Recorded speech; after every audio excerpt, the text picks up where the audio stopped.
boy nyina ye frɛ nyame baako nti me gidi says ye nuanom nkremofo no as of mo program omo akofa asaredem akoye bibi ana program kakra ho a me gidi say wo say eye asema e wo say krofogina so the year insent. Let me follow argument on social media say ono kremopanyi kodi na woda no room and so de no kwakodi we yet in here assemble dey muso da papa ya boy be ntiase o kai say ye software prophet also Kobi eso ko imam hokosra no o kai so also bempa so prophet Bedu Kobi okay ono hokosra chief imam sa we so kokosra de sa e woni fie ma ne bompa ma ne sra no eno no wo be ka ne sei nipa ba akoye nyina ye gidie no I said the efa baby ansa na akosu nyame ba koya ne ye ne kwan nam so na inti binji ndi se e wo se nipa de ye amanyose ma na sa omo kan ne kodu baby ma ene ntete ye ba yetem titi ye ti na ye nte ye ho ase na adwin dada bi ne hye yitrim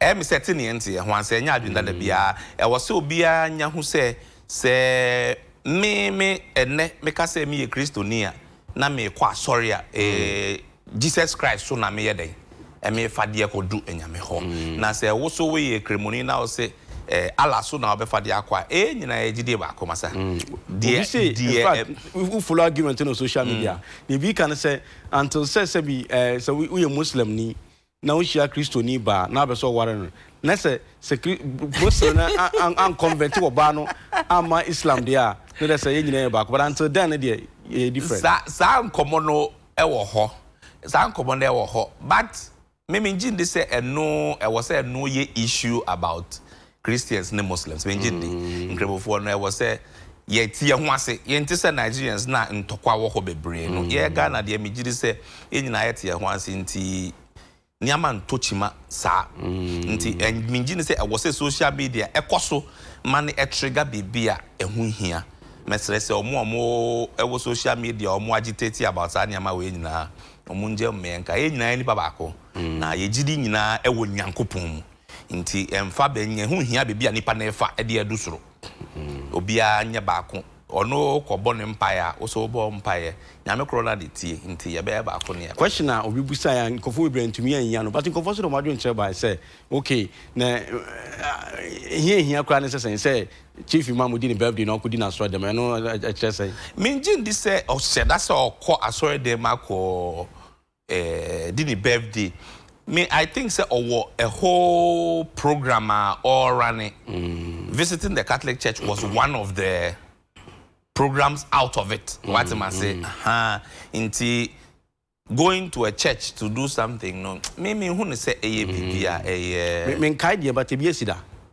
debi me who be mom me nti bi there but that's always the first time to foster unity no me feel say asofo etimi etu omo nan akona kache inti so onu so timi tu ni nan eba asori dem a menji ndi se boni ma me bi sa bibio se edu amanyosema edu elections a ohu se omo ye Christopher no omo ko boss ko ni omo ko ya asori meboa kwa bia so inti omo so friends ye nuanom kremofo no so edu sa time na omo so timi ko ye campaign wa sorry dem omo ko so meboa intokwansi ye bibia ntehwe penini pe ko ye dia atija are home yenje mu ne yenja grade yenye mu na ye so dwe ho sai 0249694152 mpacho men frɛ WhatsApp esa ye text line na titi ye hwe de course so Kumasi na won hwe we otumfo di 20th anniversary rich display of the enviable Ashanti culture. So Ghana no I said ye culture no akosie e wo baby culture na sie akodoje ye ntimi enyine mane mpie enye proud about the Ghanaian culture no ye Ghana for so bia aka ho hwe ye kente kente ye fei a obia ntimi emfa nye hwe ye be hu ane se na ye ntoma na akọ China akotwa what am I say ama ye devalue kente but obi dia pamata dia hye kente die nkabigiri se die ti no nke wo se wosa epatente for life so wo hwe asa yesa wo enra asante memu and the days before now it was through rich African culture. Meka say the whole Africa, Ghana and South Africa, pena meka say who say omo exhibit omo culture. And I am grateful sir Asante Hene otumfo. Enra any the day before no omu yichire amanfo. Ma yehu say we really have a king. What am I say? We really have a king. Now she nkrofo omo ba ya ombe grace occasion now. I think that the Ashanti region or the king of Ashanti region or Ashanti has put us on the map again. Yes, to exhibit our culture and the true marksmanship. Now me jidi say going forward the 20 years as a king Minjindi said that is the end of it. I am sure there are better things to come out of Ashanti. Okay, yeah, say 20 years. President say Otumfo is a pillar of development. Sanu hunu. You see, Sesiano, o share or my form ye or more ohenia. First, but if you go back about, let me say, 20, 25, 30 years now, see, I bet you ohenia check is a waku skuda. Opare. Into Ube who say, I him for more, but this time, no, I'll be home, no, Obia waku school. Obia, the near beer. Men, yes, me cousin near beer, and near beer to the extent of what the inti say obeye ohene na development ne beye onoso ni key issue if you say obia ne ne ebie no de so oba na ahemfie ho na efom ho nya obeka say ha de ntimi ntra what ma say if say ebia ne fie otimu ansa na oba ha no ebia ya tile mu ebia ya condition wo ho ebia what ma say inti se meba ahemfie na ha na sa na te na empene ekuru ye na ye kuru ye ntimi nante futuro mu e wo se ye kwan no ekuru ye na ye kuru ye wo to kakra ye je ma ye nsi hospital ekuru ye kuru into the educational aspects or the pillars have brought some development o share with the bar eastern region of Ochehene say he's also done his part and me feel say ahemfuri na be chichire ni say no more making sure say the necessary development be call from ama the citizens of Ghana na nke be boa papa because omo chichire na oman na say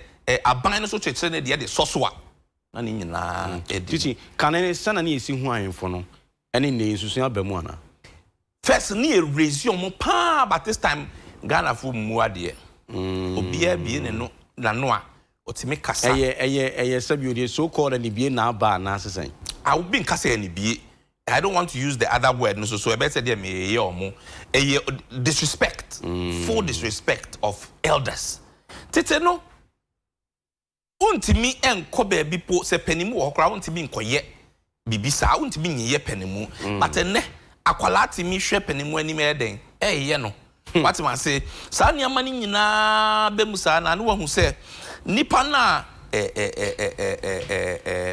woni no hwe de wo ye no na wo se omuade but enne no nkrofo buade what man say enne and this first na make say obi kwa ahemfie kra na ode da form obekaya se o hwe de ko wachi a ye nuano mo kremofo no abefo no nothings no so mo chia po mo da form menji ndi sasesa still so mo chia even Nigeria some parts of Nigeria from the chia to show the appreciation and the respect to that extent but now obi timi tena radio so eyi yo hene because it's just disrespect and akoso into me feel say eno so e wo say sesa na yetimi koyedi na bako Otumfo kan say mama ya nhwema amanyosem entity yentem say ebusuan bako nipa bako wakan dey very beautiful statement practically betumi ayedwuma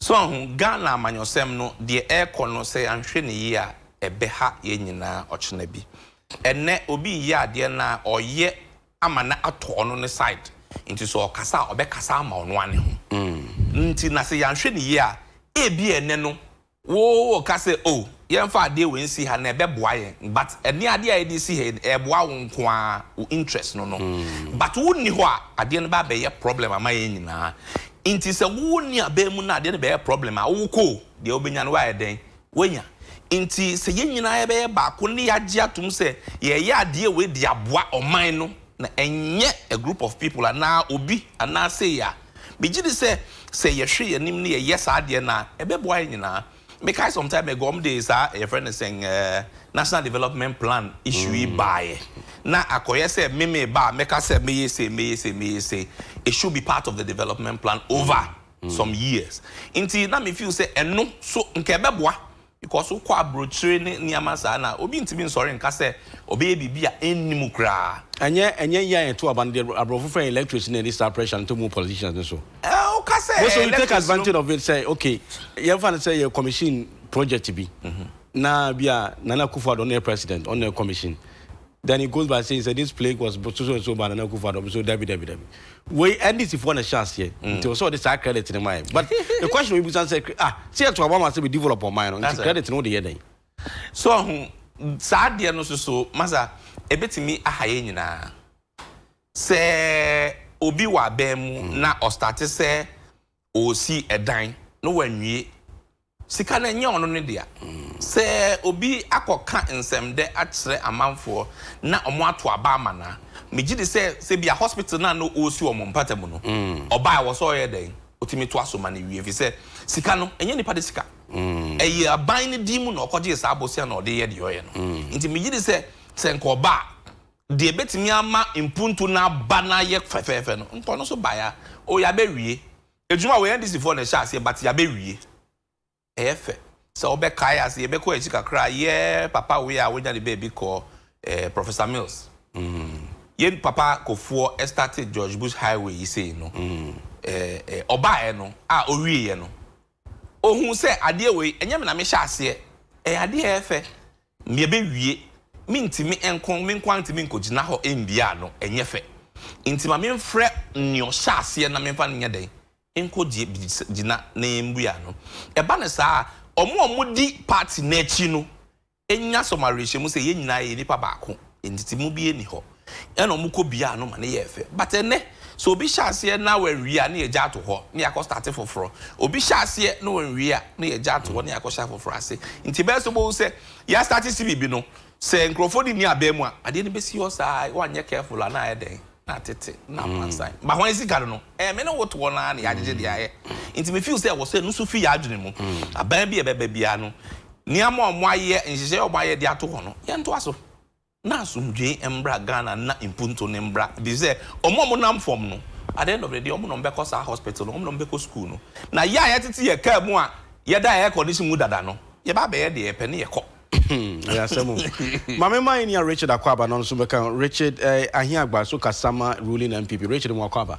yeah ne moko de oh nyame ya de nyame so komo ni nu ba bia ye hyase ne ye adwendwen nyame adom a ye chief imam so de 1 year kana fun we 100 years na okọ asro dem na okọ Christopher na omosom na ngofo we de NTB da ni kapa so say ni kam no mpusa say what in penyin sam da TTC one on TV da we ni di kan na me say die na bi say timamfo no die na betumi asua free sa na monto no a chief imam 2 ye no yo meda wase na metia ahwefo so na facha me say mama ntam na traffic akra be di akoyem eni jesam bebre because akwa aboso otumfo de na chief imam the inside weekend nyina na etumi a celebrate and as yehu ade efese Ghana I think say ade say the boy angasa ho abaso na yenya esuahunu bebre free mu say ye nipa baako kroha Ghana ha say no o sensene ya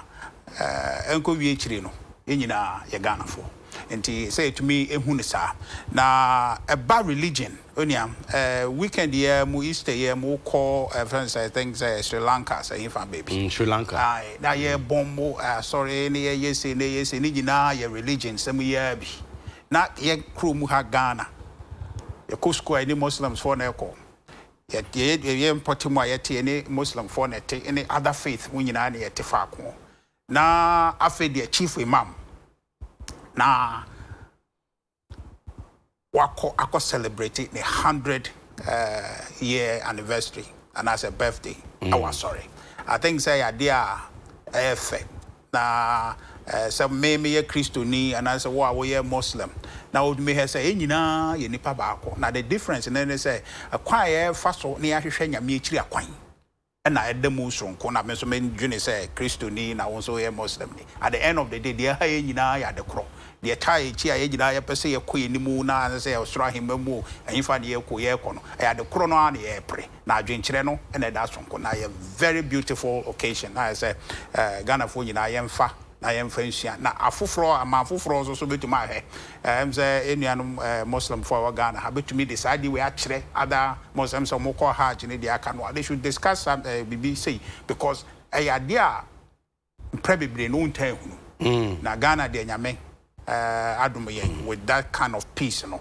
I wa ha no me da nyame asepa I couldn't na me share de this say how this is very beautiful and you know idea say to me to ya bona esua free mu say ye nyina betuma atra asomdwem Ghana ya san aye dwuma ama Ghana akonenim na otumfo de ne na bia meka bebere kakra fa ho because obedi hene na me dey 22 years and you know okay o de ka ho a makomenim bebere and you know na hindie no mahwa and you know I think say onomu his in the office they want to me e dia ye Ghana ha no ne nyina enim na de ba mu na nsɛn mu a dagbon issue issue a protracted so I wo ache pa am say asemi oba si so nkyɛ bia na issue we buy na kakra ma ne ya resolve over the weekend na me share pictures bia me na mfo bi de fe yendi abrame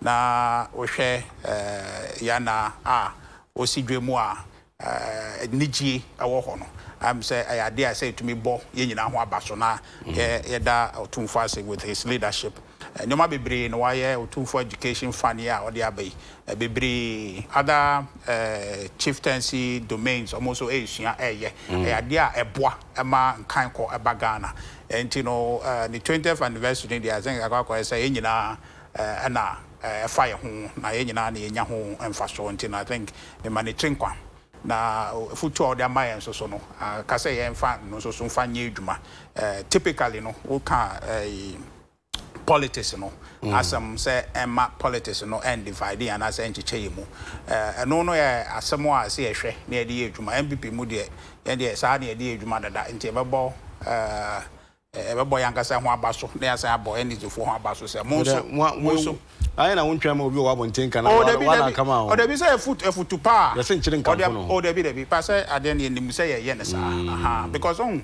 the inter me can say and before he say politics in enchiche yemu sana beso sa ye politics an ye no enti no and this if one so na am say me bra pe no say dey o si kasa yi titi na wo sere say dey o si kasa dey bi o na to boy say dey o si kasa yi no to me say ono say I was just say you can no nya adwen o ne me ya adwen pa o wie ma me o ja ma me wie a so me na me kasa okay enti ne dey ne say dey o si kasa yi no otumu say you be a opepis nti asemo a otumfo ka no ona otumfo ya adwen wanka say ona ne nya adwen nti no me bona baso na on hye NDC no so de aka no on hye omon kran say saa na ye kɔ no abeboa na ade ba kɔ a ebetuma aye mana boa in terms of achieving sa peace no aye ka no and say parties no nipa ebe don party no a say to me pe kwan bi so na ye ma ma kyerɛkyerɛ because democracy na ye no enye ntokwako enye gidigidi eye adwenkyerɛ MPP ye hwa Ghana ye de fa kwan we so a eno na beboa ame akɔ enimu na NDC fo nso so ye de fa sa kwan we so a na beboa ye enti adwene mienu na ye de ye man no eno ho adwenkyerɛ ena aba enti nya afi na ye de ahoden anaze e ka ne say macho ne ye de ye da bi say adwene no a nipa ne de ba ne ye hwɛ say we ebeboa na say mboa na ye de atoto ho weekend mintimu am say weekend ya na ba weekend na me hwɛ video no former president kofo ene ebi mu kasai ase mo station ya na ono mo de nkomo na no o ka say o sensini adwuma MPP aye every say Fourth Republic e baye na wo de toto afoforo de ho a otumu hu say yakonkan bebre sa level no and say analysis no oye no asumdwe mo ye kura mo sere kan ho na ye de toto ho na ye hwe say okay MPP na ye say ni so and yes na Ghana for hwe say okay we mu aye bebre na we mu otumi aye akonanim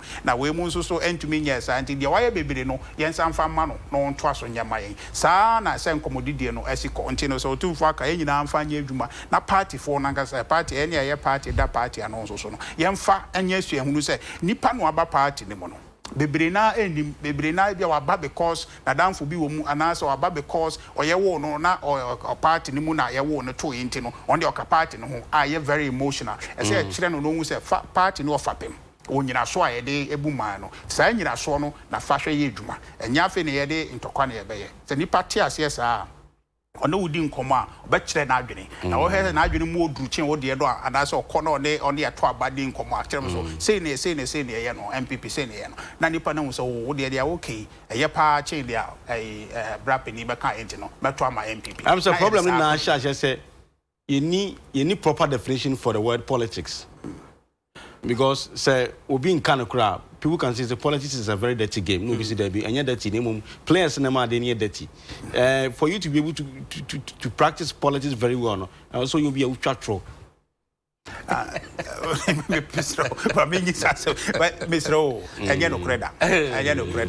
what is that? Oh yeah. But no, yeah, part of the growth process. I say yeah, I womu that part is me master and identity that American because nipa ni mu say MPP say ni ya dia na ye kan afasa akwan so a e bia won te ase enti na o say ye ntro.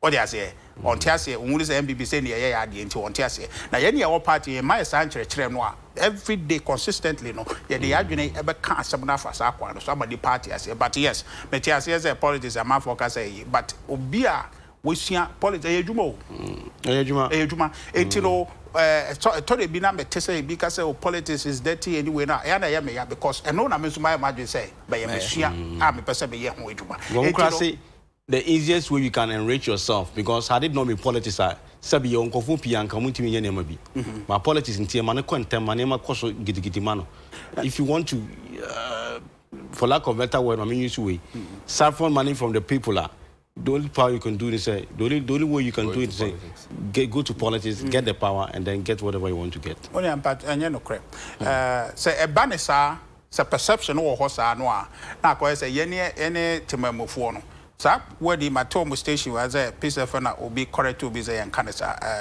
penny back could be our Friday, we show us to be calm, be a chilena, then they say, any a Tigana.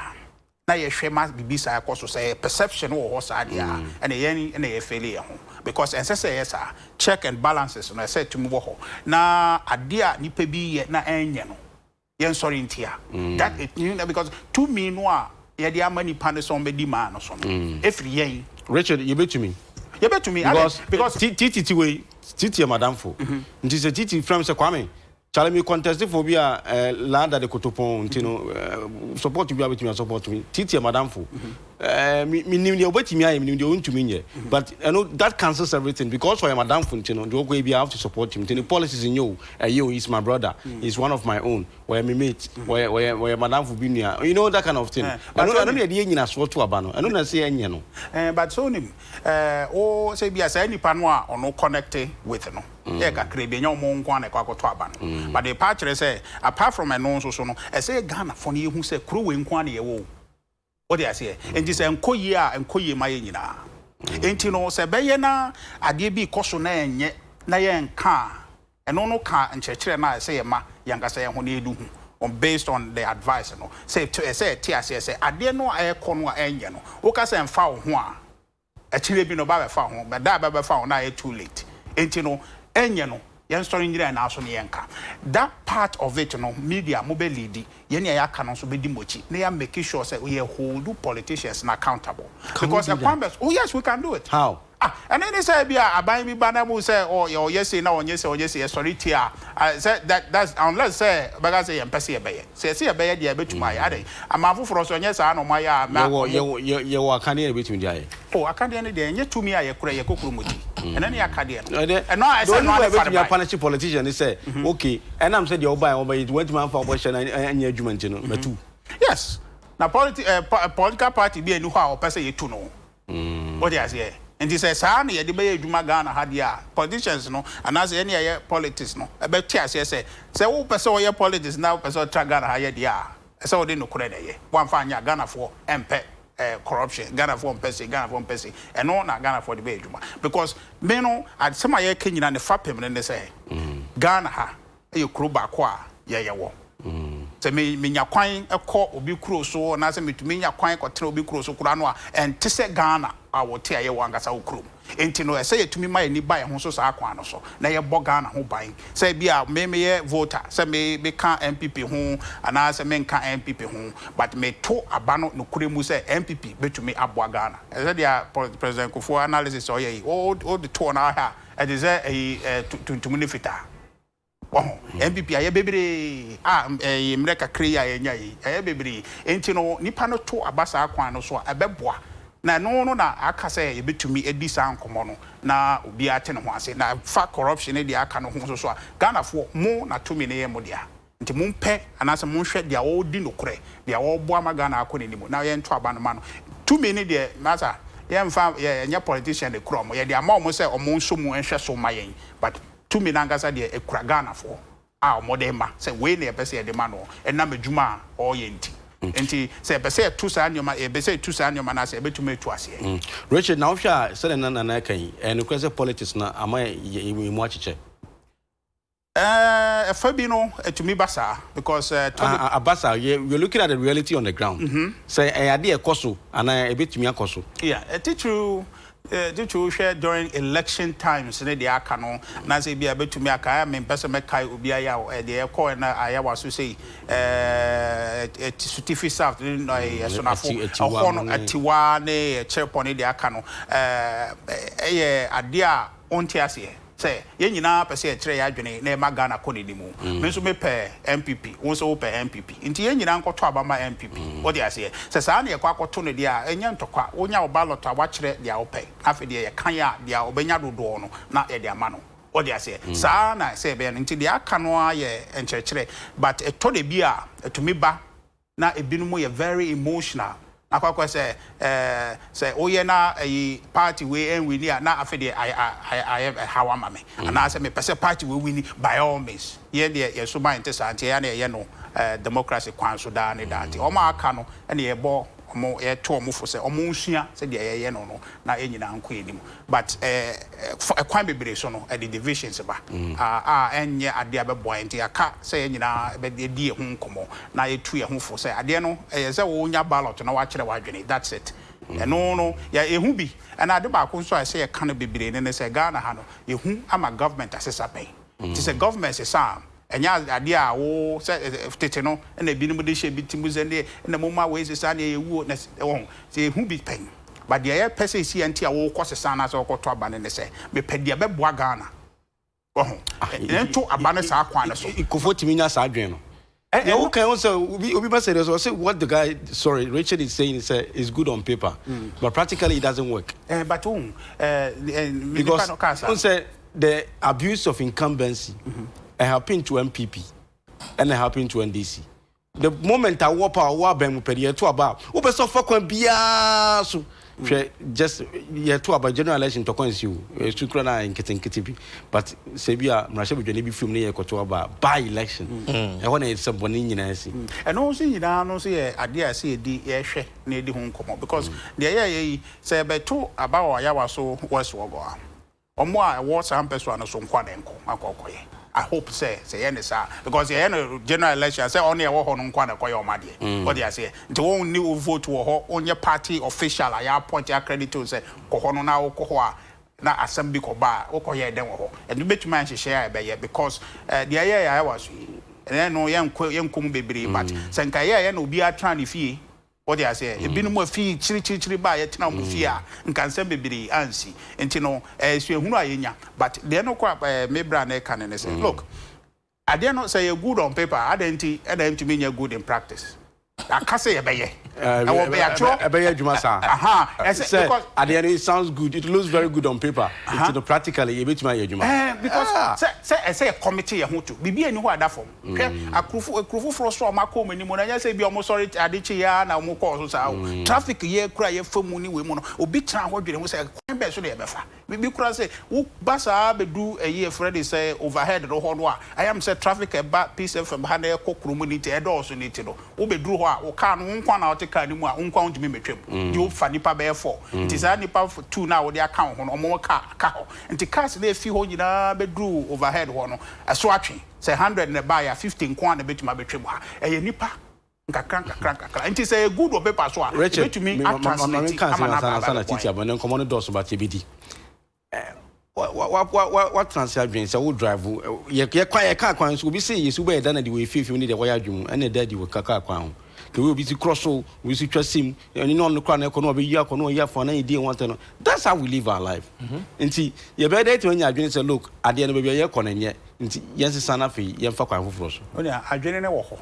a discipline aka okay say maybe I see me for moto what do you say because traffic because of traffic but to baby na me wo me driver to me who say moto for no traffic ni sia and I say traffic light in the chair omutwe muko omo nka ho and you know moto no na me ba me catch e do traffic light obetwa me basa gina me pentem but train what do you say a discipline nka sa bre na me pentem otuma ka so ne ye ne yenko what do you say and you know e fa wo ho a making sure say the same standard no obey apply ye betumi aye because ye tie ase say aha aye Ghana na aha ane ye krum eye yi ma yen say dia nkrofo kru aye yi a ye hwa aye ye fe no yen so betumi aye wo ha nye say bia ye ni adwene ye wa adwene no say me ankasa so me hold me ho to that standard na won so be hold ho to that standard because the rule so aka so me dem me pentem nti no de ma menye say enti say ye na standard ni ye equal on say krubi so no ye say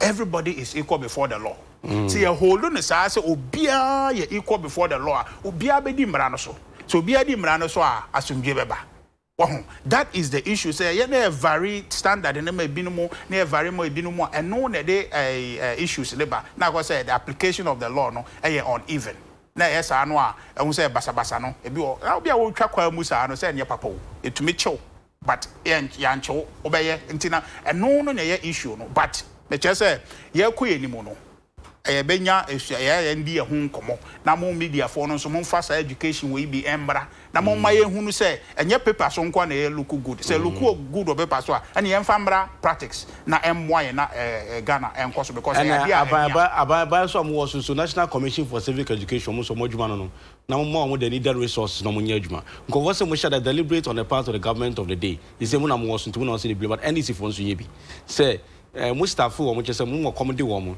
na say djuma no mo ntumi nya because so mo cheche man ko for ti ase a mo se bi amokeka no timamfo mo ntumi fa no nyina so ento aba mamo wa onim NCC asema akofa ba mi de medwa omo pa o because bebia omo gina bia no na adwuma ye de ahye omo nsa no omo ya anka ebekọ enim omo so budget ne so na no kwa TV so na mo ka say aya media for na mo airtime no bibi say ana ada ya ma mo budget ana asema wo kan ye wo interest say sa suban no ebejai meba so omo ba omo ye program no omo ba mo ho say per airtime yes or carry do museum mama airtime omo the proposal about say omo year and as a quarter program omo woni ni mo person mo educate Ghana for omo program di am person mo ye na aban na any scam ma yen and I say aban ne say on my iska yen kan sa aban say on my iska but ye per se ye edwuma no omo ba mo ma omo airtime okọ GBC mo ma omo airtime mo ankasa mo be from so mo mbra because ade na mo ka ho asem no is part of the content am person mo produce omo na mo ntuo no na omo te ho e ka de omo ka no and that's the problem hwe NCC nyoma bebere se dia wo ka nchichemu a na otu for kan yi the kind of education as civic education as omo ma no omo ma sa dia nipa bete ne ho ase say ade se nye ntokwa wo ese me pe MPP because MPP nyina so no e kire say we ma djuma ba be ma say aba be so okay and say say ade me pe because me so me pe djuma me so me pe say na tete na ga say me bra no mo de de ho de bia de e betwe akoyechi nti ye pe no na ye nto aba ma MPP na e ko ye ni so wara ho de as the example so why no ma me ka message so for dia bana fi me nko titi ongo to ason AU Faru record free tamale. Also, Dr. Baumia has no right to say anything about the economy. What you should rather do is fight for Ghanaians to have a very good country and then stop talking about President Mahama. Happy birthday to Chief Imam. May he continue to be wise, live long, in prosperity and in good health. Abdul Basit Zongo Pania Kumasi also happy birthday to the National Chief Imam. We will not give the NDC and John Mahama chance to come and collapse Free Senior High School, nor come to change or damage our growing economy. May Allah bless my able ministers, Honorable Boniface Sadiq and Honorable Dr. Mustafa Abdul Hamid, 2020. Shea Nana go win. Okay. Nana J. Kufuor Samuel or say, but MPP. Okay. So I got a message, say, Nkoya Menkai, Ntimiko Nicholas, Dadian, so say, if I may ask, so did NDC have people like this? I wonder why. That man from NDC is totally different from the other NDC guys you bring to the Ghanaians on your TV station. I wish we have him here every day because he speaks very well and he sounds very knowledgeable. UTV, stick to this man because he's a very good man. Lydia Edua Samuel, I don't see anything wrong about it. Ghanaians, we talk too much. I mean, Muslims can go to church and pray, and then Christians can also walk to the nearest mosque and pray. I mean, it's the same Allah we are serving, not different. But Ghanaians, we are too hypocrites. We don't seem to understand each other, and they have no idea. Odo free time, I say good morning. NDC only remember the ordinary Ghanaians when they are in opposition or want to score political points. Let them come to power and see their true colors about the ordinary Ghanaians. Ordinary Ghanaians will work for 3 years and be paid only 3 months under Mahama era. Never again NDC. My regard to Ernest Yaokomi. Obisu de Odebayano. Adiaba Kwaku Paul. Once until Christians will be allowed to stay at Zongo without any disturbances, we are still not united as people as we have been made to believe. And the when you go to most of the Zongos, Christians will be bread. Me, I was born in Beaufort in Zongo, near bread. I was born in Beaufort in Zongo. I have Beaufort in Zongo. The nicest people to be with is Zongo. Yeah. Because they like people. Just say on that one is there. That aspect is part and parcel of it. It may sometimes may not end up too well, but they are not as wicked as we have been made to believe. The Zongo there, Zongo is good. Open nicest watch already as Zongo na menyebi. Walanyo akweti on Nidia and be trapped on a fiat was. Also, happy birthday to Chief Imam and his triumphant entry into the Christ the King Church. It is very easy to suffer from political constipation if we choose to ignore simple instructions just because of political advantage. How can you benefit from something and later on oppose it? Purely wickedness, if I may put it that way. President Rawlings told NDC executives after former President John Mahama delivered his message on their delegates Congress and said, if you talk, listen to yourself. Free education is one of the best social intervention programs Ghanaians have ever enjoyed. Despite the challenges we are still facing. My regards to Honorable Ernest Yao Komi. Okay, Titi. Nancy, so it's happening somewhere around early part of this year. And you say Miami and Sebi, Kofubia kidnap so much in Nigeria and be suspect. In fact, and the back page of the Daily Graphic, parents don't say I'm for Ghana police. The crew when Ghana police for year in some for press conference. Say I can't crabby. Now we watch some come quoting them. Now we watch him for this idea. Now they don't friend so abnormal parents. I mean say we are all parents one or the other. And say Obaira na police for the casa say kwame so na that's one who be mo nche do mo ba. Omo so mo twen BBNC. Nti pose for no question was at pose for no that one. In fact, any back sister kasa no pay. And we say in fact omo dream say we are next month 2nd May, on which one I'm free, Western region, Aban Cran, baby, and I catch it. I could see I catch it. I could be some say, Bajima was Mukas or Moaha. But who can win in a Bumua? Ufisa na more Ghana police food to know. No Quaswan. First of all, Omo Momba Irano, I was say, any more sympathize it. Yeah. Mijidi says, I want to bow fee na wouldn't himself bana yira. Na unhuna idea hardwene pa na onim se meba no koye no wansamba yese wonni abadae ana se ompe oba na asem na nsem we akoso Ghana Police Service omoye ekuo bia me amete tete me gidi se insantin na efi political angles no manipulate police they will be one of the best institutions. Politicians manipulate your police, the forces, no, there's always a long hand, and you're more fault. Who appoints IG? Inti the long hand that comes at times issues be back up now. And no nema ijumani yeden. Eding. On one him said ye way and but the akanti I was so eding or ye ho. Begin to say police, Ghana police. Say, Amuka say police is not an institution. Media, they be a make say, when ye bonibia na se bibia, o de be do police station, because it's na tabak ye ba. Who say ye Joe freedom feel same 10 minutes now. Who say ye tear. The police doesn't joke. Na me feel say political hand ne woman. Say a from kakra minim say completely enti mean film what I say enti mean film completely but a from kakra so a be boaye ye call ye nuano mo a omo wo takrade ensem ne so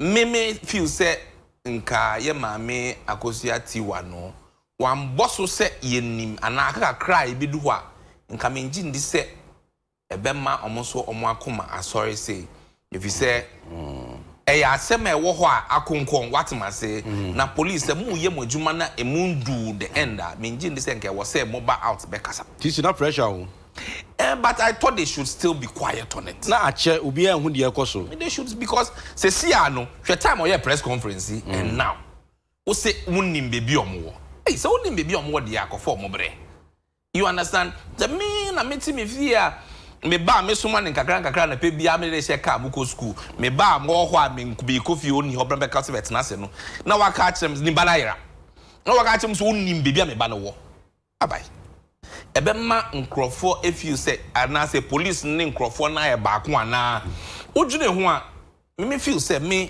nka wa mboso a nka we are better off than this that wa boso yi nka mwachi omo ewie na mbeka so yakochi omo. That will also be a better issue. But okay, no, ama nsem na basa. But Ghana police, meaning it is an institution you must not joke with. NDC wo, MPP wo, omunyina omo ho, omunyina omugum. Inti enye amanyokuo bia na enye institution bia obeka say one sided. It is never. Inti wo to say UTV, wo ti ayo ka say okay maybe am CPP ni okwa. Nipa na ebi okita camera na o twa no onim party obeto ama no nti se bibi koso a onim se nia information be call out nti the police service na see no it is partisan when the government is in power na it said the long hand na make no manipulation na o favor way no on favor way so we share aseme course so ye papa your friend is a senior minister can last week it has triggered a whole lot of issues in Kabifil say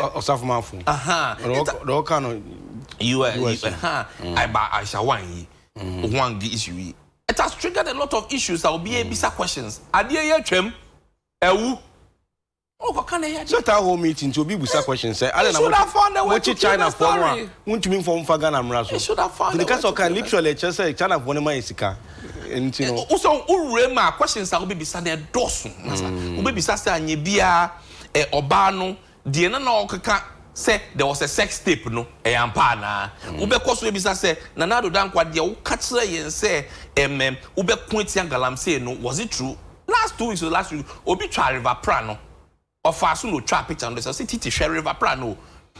I don't think there's any water body that when it's not tempered with over 3 months it will not clear because the source is clean so if the source is clean now you see a gigalam say over 1 year it is still brown. That stands to reason the thing is still going on.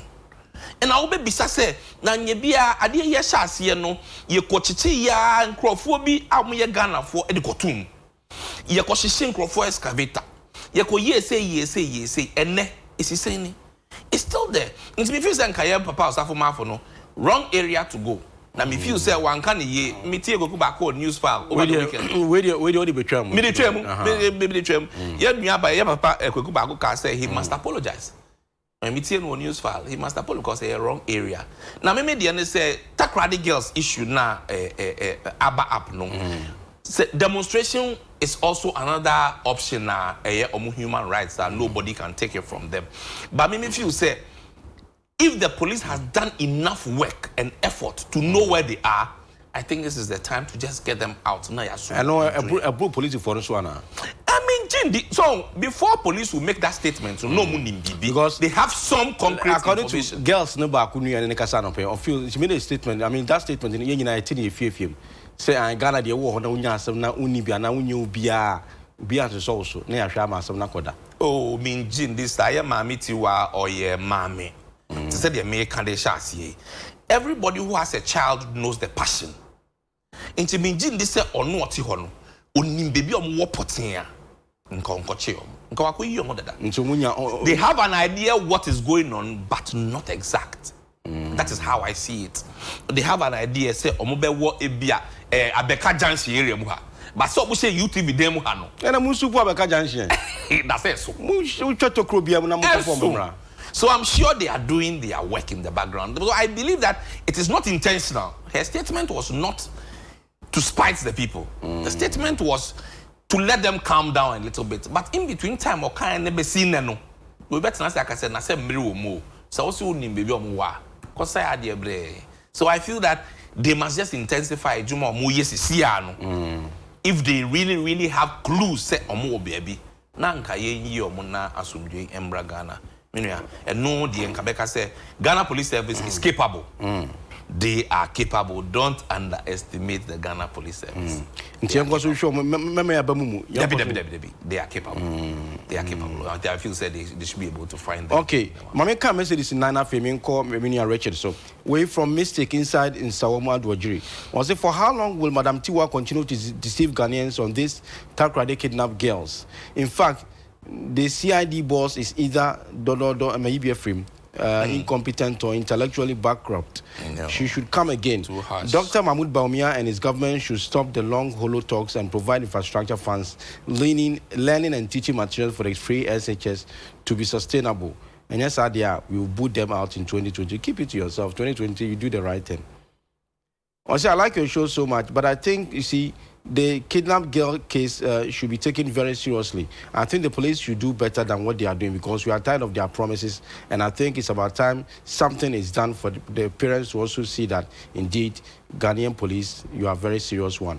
Good morning, AK. My name is Prophet C. Kumase Kronom. I think it's about time Ghanaians unite and then think that Muslims and Christians, we are not enemies, but we are good friends and we are worshiping the same God through different means. So please, Christian and Muslims, we are brothers and sisters. I agree with you.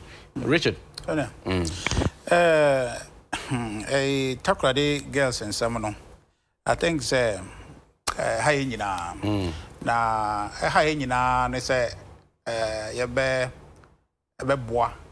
Police with information on their Takrade Potemo on their Nim Nkolano. By now, Takrade one or saying Koladi pictures Bobby Bia no Bia na Yabebois police. Mebra okay wakasa ye ka 5 baby ka crebi no tefis kwan mu but hono ye be address. Yeah. And they say onim police if want to mean yejuma no mon kwan to mean yejuma. Of course. A crew be so nka by now no ye nyina are very engaged. Se me a me wo me fie because baby am TV say here and say baby on kra no wo mo nchen no. E Ghana asase so na omo wo de a omo wo bi fie. Na so mo hye obi asase so omo hye obi efuom omo hye hifan omo hye. E nya asase so no omo. Ndi say yenka ye nyina mobilize na ye say ye hwom na nya say police for mo na mo nko hwe omo mbra. Mo lead ye information bi amu he bia no ye be hwehwe na e de amamo. Sa kind of culture no I say ye building. Na no be fi police for no ho. Maka so Ghana for ehiamo no mo engage media na nyina aye adwuma no.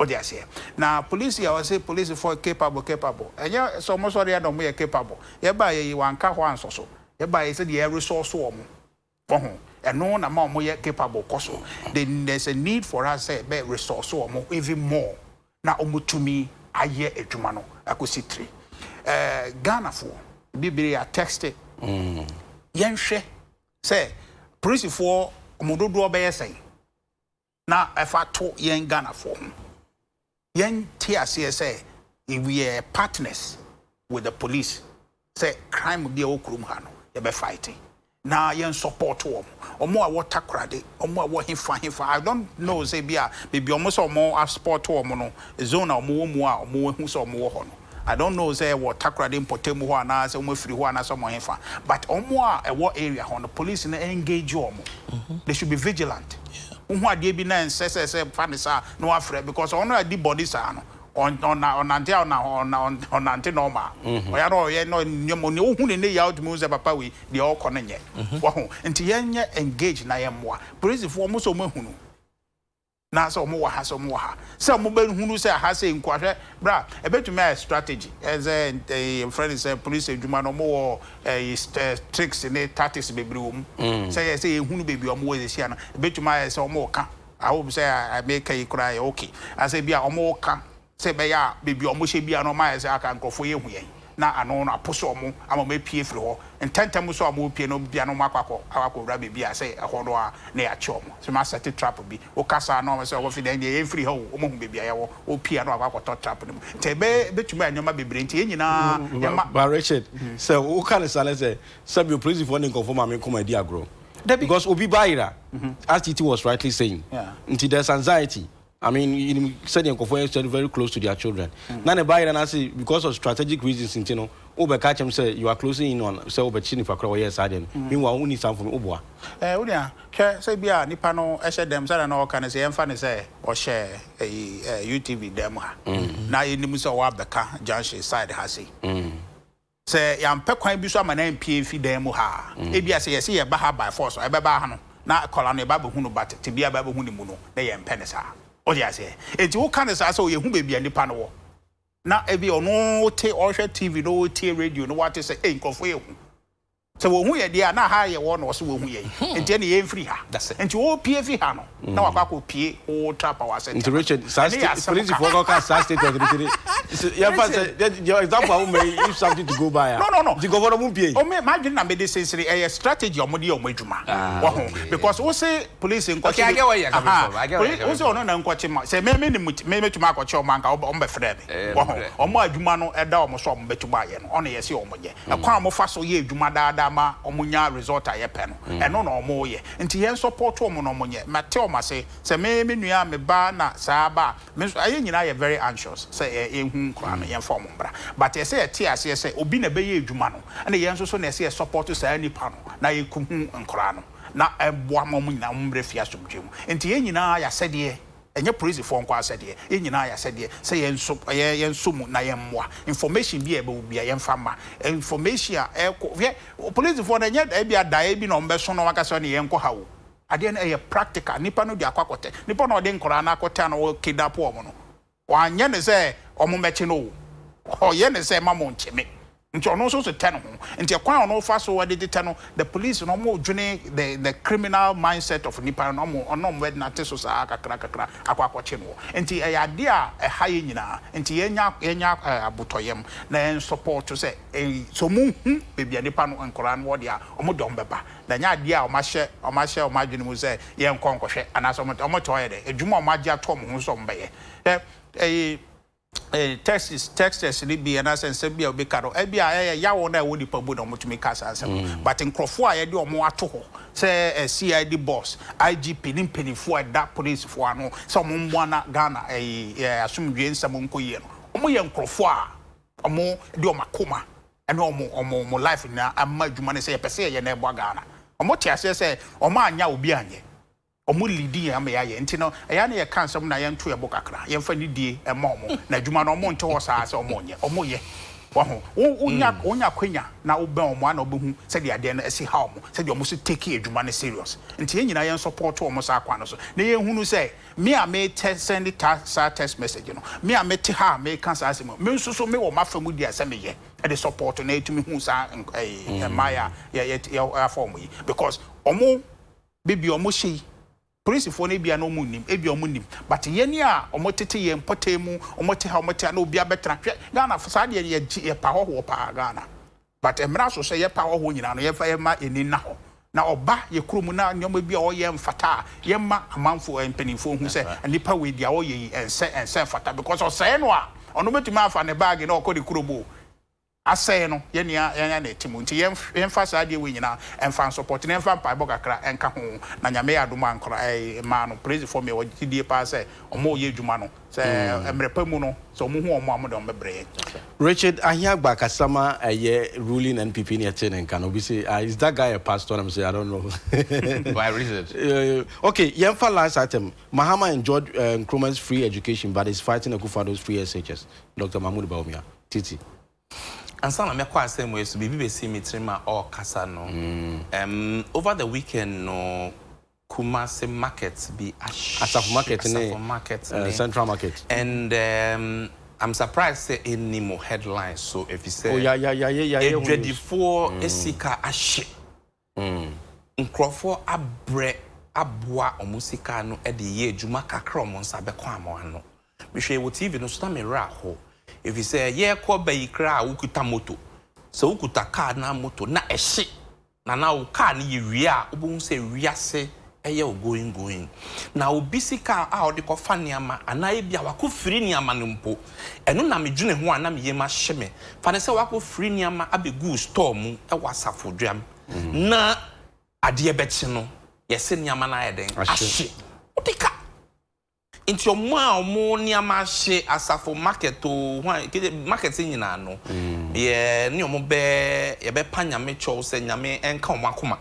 If you say we commensurate with them seriously because me meti hey say eye me ana me nua bia e be me dadwen.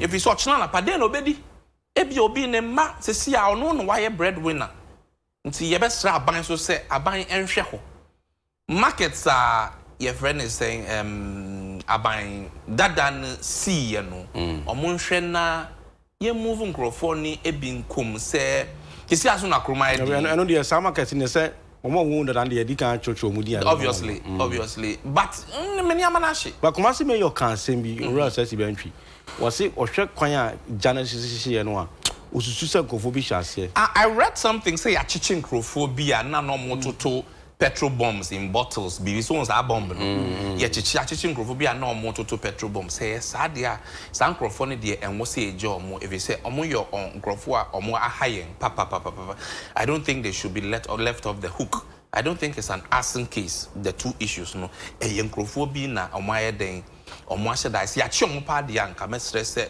Ashanti region deal with this expeditiously, but going forward no what do the people do on bedeng masa. I was say aban share say I don't know. It's a very difficult because market fire adverts very difficult. Etansi isia jashisho report no buy into one more. Sometimes the report no crash and it doesn't even come at all. That's it. So and me just say there are other markets Ashanti region and no air better. We need to leave the old dilapidated wooden structure markets no and no nkrofo take advantage because tete wire your my po ho no obi de nim se odija kan wa ha e be fro de ahye bibia nti otobom ne to ha e be continue nti me feel say it's a difficult task to move them from there and build a righteous market for the people to sell within, and then that's why you can put in your security measures and we go on. Eshimi. It's a serious matter. It's not a light joke. It's not a joke. Say, baby, I was sorry. Could the be na pa? Or no need any idea. And never sorry. I am I say, would you train na then? As form one version. It is an issue, Masa. It's an issue. Inti your best stress are buying better hormona or more niaman asheno. They should find some maybe as a compensation. I will call it compensation. A package to let them start life again. Because sparking controversy. Oh no, not controversy. Master Ashe. You was saying a necessary report in the bar. You don't know where you market just say. So we are doing Sabiana. I was so insure what you want to we know. Hey, in found insurance crazy. Saying who call best assurance a Kitobia will be another chance. What the chance here? I think that there should be some to start at least when you be to start something and so it's difficult and no and then change and then you raise the issue of John Mahama and the vice president. The vice president. A political story the call Easter. So I think we have grown past that. I think Dr. Baumia should leave that part of the politics. He's not on a campaign platform. The policy. I was starting already year Juma. Now, could you know because a policy in a waste of money 2 billion Ghana cedis which might be from. Then to get to a point in time and conform you money free SHS no man private because free SHS no a man grano and you do. I don't know if media people have taken into consideration. Go to a school like SOS. Go to a school like Akosombo International. How much dollars no? Madam for Baoho. The intake has tripled. Tripled. They don't have classrooms. The classroom that was for 30 people is now for about 50. Adentia. Everybody is shifting from the free SHS because of ABC. They are not AB, are not sure. Say a and I say ye. What am I say? So for now, no, it is the preparatory stage, or what I would say, it is a trying stage for Ghana's economy and education system. Now, ye free SHS. Will we get the quality? Because Obi our pass here, no, you cannot judge his quality until AB 5 years and now we SSS. What am I say? So after the trying stages, we will come to appreciate. Say, doing it free, no, do we have the quality in it? Dr. Baumia, you are not on a campaign platform. So if President Mahama jabs you, take it as one of those things and go back to work. And apaway, and no, I mean, that's sorry, I say at 2 petrol is 5.25 or 5.25. Where are we going? I thought these were the same people, Laumo Kachre, and say they have a way, they have a technique to reduce petrol. Mwaba, Mumbai. Petrol no enyame nkwa na meto metetabiti enyame nkwa na meto so say you do filling station last 2 minutes man okay me patch Dr. Baumia cho say free SHS no if John Mahama benefited through free SHS in the 1950s or 60s now it is not the same situation we have today. Initially that is what Dr. Kwame Nkrumah put it, and no out of 20 and now 50 no, how many people passed through? You should come to realize that it was a project, or if I would say a policy Dr. Kwame Nkrumah took. Why? Because extreme for no, they had a different attitude. In short, sometimes free SHS here, Juma, free education here, Juma, and they didn't mean Juma. And yes, sir.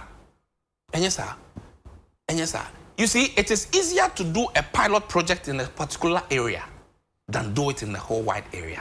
That's why I'm saying, say, when you were doing it in the northern region, maybe it was just okay. It was okay. Why no? Will we get the same results? That's okay, all teach me that. Richard, that's all. Just 2 minutes, please. Oh, yeah. Was it 5 minutes? I was it 2 minutes. 2 minutes in Kwabroso. Oh, sir. In some of those. In some of those. But my main picking. We're free, baby. First, yes, I was some Bonabaso. Oh, some intervention. Says here, we're tearful. Richard. I said, okay. Free SHS. Oh, yeah, the pilot and the we are some, and no one more better so 8 years. Me the can't President Mahama, Taboy vice president, no be president in a cabo 8 years. Mo bro for more can progressive, and all can all. Yeah, okay, yes, and no honor. Now, Mark can I can't Richard. Was it in Kawayano? I am saying pilot to a dear pilot is different, and so no different from say you are doing it general. Okay, the pilot and your baby now, you know. Son a baby now. Aha, ya make us also ye na baby a, ya na make. Was the pilot to the air for since say ubetrim. Obi a won to me nye bibi no on the kasasa. Wow. What they are say? Ubetena so 8 years. O so they are progressive. And you progressive na no kan.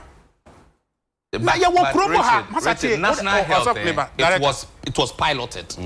When it moved to national, wasn't not the NDC who did it. Okay. So when you are piloted from Nkrumah times, are you you should have moved to baby Ashanti. No. They piloted in Nkrumah time for many years. You know, Gusua piloted until 2017 at Dubai.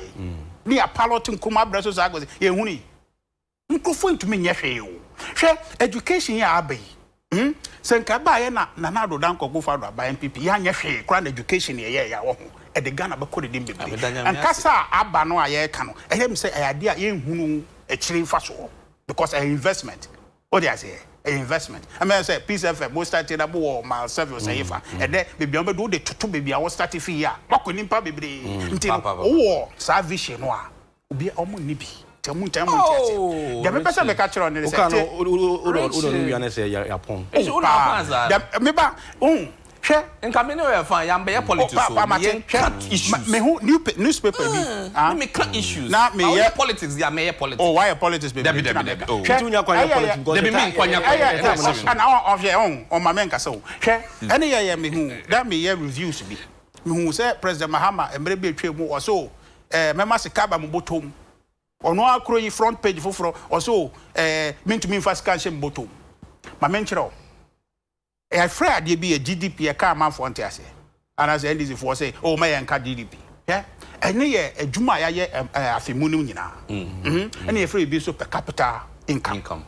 And here, Yenia be a dudono, Edia cum, near Chichaka say, okay, Chicheska ya Fimuino, Ubenya 120, Ubenya 130, Ubenya 130. A quamba soon a bechiscano, about once winya, offer a facha fanwa, Yakase, also watch a fanino, of quamba soon a befa. Free SHS. Economic program bia wo bia no ye generate income no kwan ya be fa so asika no be di ni pa ne botom no eno no na aka ye difficulty but unfortunately ma me from anu nsi ma ma me from anu nsi ma enti free SHS here be ye kwan ya wo fa so ama sika no amfa so ye nya nkakra krom ha no ebi ko ebi botom o dia say na ama bi anya bi adi exactly and na the so no na o ka akosombo ni de aka masa akosombo Akosombo International School now. Okay. Masa. Me no anka mentumi nkwa akosombo. Oye Ghana SHS jen kura no a mentumi nkwa akosombo. Nipa ewo ho. Oye o friend kura say akosombo ye free be so nkwa. E ma na dwumu kura so be ko because odi bi say o de no ko akoda da akokuche sika. Ye ade na ma Ghana fo nya ho mfaso. Say one a owo disadvantage majority. I Ghana for do na ye nimu say omo ase ho a ehia wo a make ho enti ye ya ma obi ya pagya obi a prekope eno na do Richard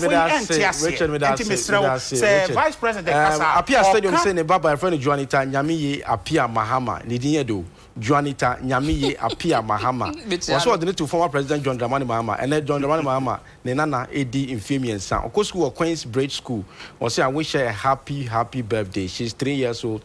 May God continue to shower his blessings on her, and thank you all. Apia Stadium Apia we wish you happy birthday. You didn't come up. Doctor said Apia so a family na come on say Freddie would dinner would die very nice. Oh, didn't do Mahama na was no that. And how Richard Trinier. Oh, I'm Manuel see you. Yeah, Paul Isaac every duty equipment the high worship on tell me church out. But as some mommy Jim Easter. Thank you very much. God bless you. Now for Mr. Steve Ade, after who born dog, we are managing director, Shell Filling Station, all pass motorway. Nyami Shaw, that's it. Then you're free and you go what I was honey the best in command there, but yet to be getting and Kakra. You are what was work, Madam Production team was me do bia so ase o tena ase na hwe ye friend of pano nsia be sabre na me bo a chena ye be sa to am so ye wie isa na ye to aso na ye kwa adwuma so na sika ye kodi ye no ya pefufuro na ye de go bia ko so sika no free entel me da mase Titi and Richard nyame nhira mo ye from me kwame agiti nyame bo a chena be hia bye bye.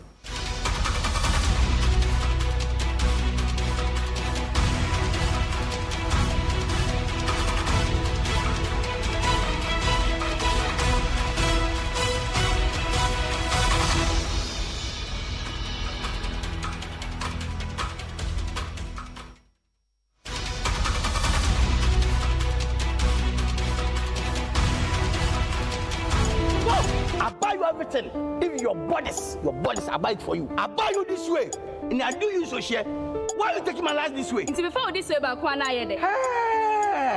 you telling me this? And cut. That's sorry. People know me, Acrobato, aka who knows tomorrow. Look, my profession is actor. People are always giving me encouragement because of my performance. This way chocolate drink. That is my secret. You just need Ori hot water. You just put it in what come. You just take it easy. Even it just sustain you hungry. If you take this way, never hungry. You can take it anytime, any day, anywhere, everywhere. Everybody enjoy this way. With this way chocolate drink, all you need is hot water.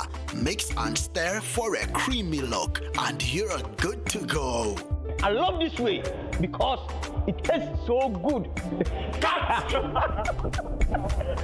This way